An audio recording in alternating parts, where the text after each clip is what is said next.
आप अपने बच्चों को अपने घर तक सीमित न रखें, केवल परिवार घर तक ही सीमित ना हो, उनको समाज की सेवा में लगाइए, देश की सेवा में लगाइए। हम धन्यवाद तो उन माता पिता को देते हैं जिन्होंने अपने बेटों को सेना में भेजा है, देश की सेवा कर रहे हैं। वो माता पिता बहुत धन्यवाद के पात्र हैं, साधुवाद के पात्र हैं। एक सैनिक की जिंदगी मैं नहीं मानता हूं केवल धन कमाने की जिंदगी होती है। वो ये नहीं जानता है कि मैं सीमा पर हूं, जिंदगी मौत की लड़ाई लड़ रहा हूं। मालूम है उसको कब कौन सी घटना घट जाए। मां बाप को भी मालूम है कि मेरा बेटा सीमा पर लगा हुआ है, जिंदगी मौत की लड़ाई लड़ रहा है। लेकिन धन्य है उनका साहस और धन्य है उन वीरों का साहस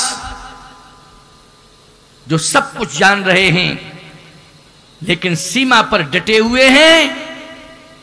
उन्हें माता पिता की याद नहीं आ रही है, पत्नी की भी याद नहीं आ रही है, बच्चों की भी याद नहीं आ रही है, केवल भारत माता की याद आ रही है। मेरे भारत माता के स्वाभिमान को नहीं जाना चाहिए, केवल भारत माता की याद आ रही है।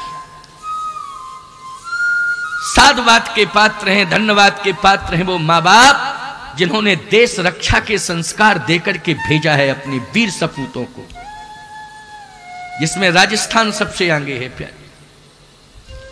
ये वीर भूमि है राजस्थान की।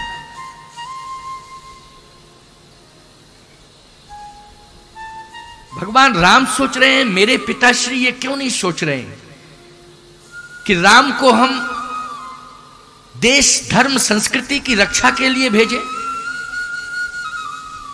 राम को केवल सिंहासन पर क्यों बिठाला जा रहा है?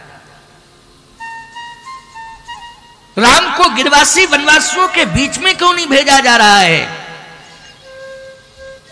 जहां बेचारे महात्मा उदासीन भाव में रह रहे हैं, निरंतर राम राम जप रहे हैं, उनके बीच में क्यों नहीं भेजा जा रहा है राम को? मेरे पिताजी की ये सोच क्यों नहीं है? और अयोध्या में कोई ऐसा है जो राम की अंतरात्मा की आवाज को पहचाने और राम को अयोध्या से बाहर निकाले?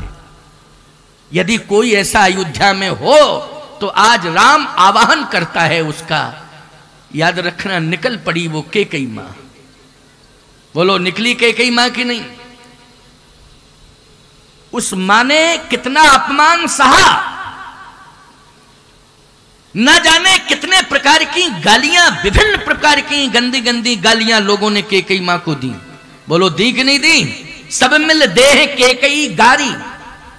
सारे लोग मिलकर के कैकेयी को गालियां दे रहे हैं, लेकिन कैकेयी ने राम की अंतरात्मा की भावना समझी, इच्छा समझी और वही कार्य किया जो राम चाहते थे, जो राम चाहते थे। इसलिए केवल एक संकीर्ण दायरे में अपनी संतान को रखना और उससे प्यार करना और उसी को सब कुछ समझ लेना और पूरे घर को ही संसार समझ लेना, ये बहुत हल्की सोच है। इस सोच में परिवर्तन होना चाहिए और भगवान राम ने ये परिवर्तन करके दिखाया है। इसलिए राम कथा सुननी चाहिए, परिवार सहित सुननी चाहिए और सुनने के बाद विचार करना चाहिए, उस पर चलना चाहिए। केवल सुनना ही नहीं चाहिए, चलना भी चाहिए।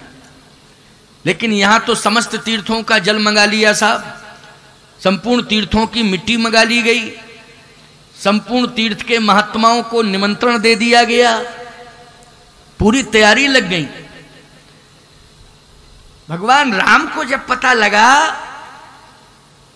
तो भगवान श्री राम सीता जी के पास पहुंच गए और एकांत में रोने लगे। तो सीता जी समझा रही, देखो पति एकदम आए और रोते हुए आए तो पत्नी पूछेगी बात क्या है, बात क्या है, बात क्या है। तो जैसे ही पता चला राम जी को, क्योंकि समाचार सुनने को मिला कि तैयारियां की जा रही हैं, राजा बनाया जा रहा है, तो भगवान एकांत में गए और रोने लगे। श्री किशोरी जी ने देखा, अरे क्या बात है, मेरे स्वामी क्यों रो रहे हैं? तो पूछ रही हैं आप क्यों रो रहे हैं, कारण क्या है? भगवान राम ने कहा कि मेरे पिताजी इस समय विचार नहीं कर रहे हैं, इसलिए मुझे कष्ट है। अरे तो क्या बात है, बात क्या हुई ऐसी? बात यह है कि मेरे पिताजी मुझे राजा बनाना चाहते हैं और तुम्हें रानी बनाना चाहते हैं, साथ में एक साथ दोनों का अभिषेक होना चाहता है। मेरे पिताश्री का ये संकल्प तैयारी पूरी हो गई, क्या तुम चाहती हो महारानी बनना? जानकी जी ने कहा नहीं नहीं, आपकी इच्छा में मेरी इच्छा है। अरे मैं मिथिला से अयोध्या आई हूं तो महारानी बनने के लिए थोड़ी आई हूं, आपका कार्य करने के लिए आई हूं, क्योंकि आप स्वयं मुझे लेने के लिए गए, आप स्वयं मुझे लेने के लिए गए, मैं तो आपका कार्य करने के लिए आई हूं।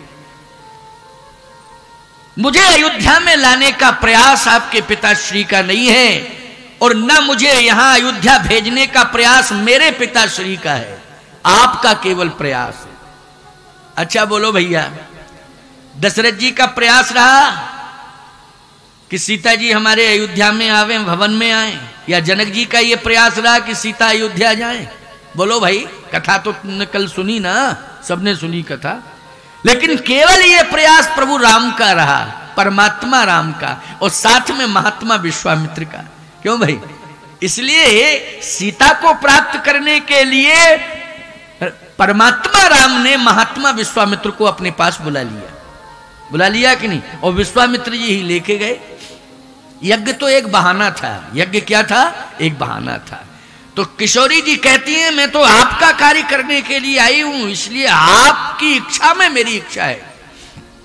आपकी इच्छा क्या है? मेरी इच्छा तो यह है कि मैं गिरवासी वनवासियों के बीच में जाऊं, ऋषि मुनि महात्माओं के आश्रमों में जाऊं और उनकी समस्याओं को सुनूं और समस्या का समाधान करूं। इसके लिए मुझे संघर्ष करना पड़े तो मैं संघर्ष करने को तैयार हूं।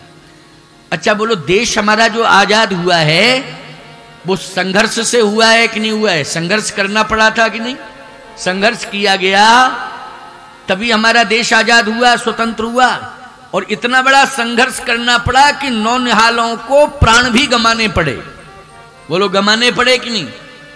आप इतिहास उठा करके देख लीजिए। देश को आजाद बनाने के लिए हमारे वीर सपूतों की बलिदानियां हुई हैं। ऐसे आजाद नहीं हो गया है।